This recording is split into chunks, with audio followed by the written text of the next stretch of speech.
এখানে গ্রিন চাটনির দায়িত্বে ছিল দীপু আর মাংস ম্যারিনেট করছিল রিম্পি। সন্ধেবেলায় প্রথমে কফি দিয়ে শুরু হবে আমাদের পিকনিক।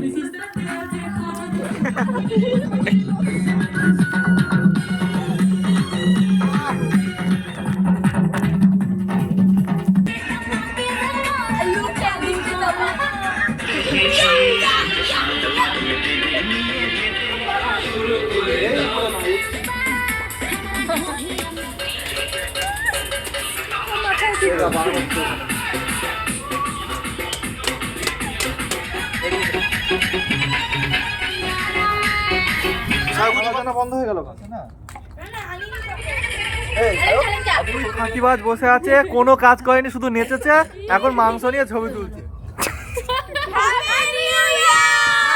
সবাইকে হ্যাপি নিউ ইয়ার, 2026 সবাই খুব ভালো কাটুক, খুব ভালো কাটুক। রক রক জয় রক জয় রক জয় রক।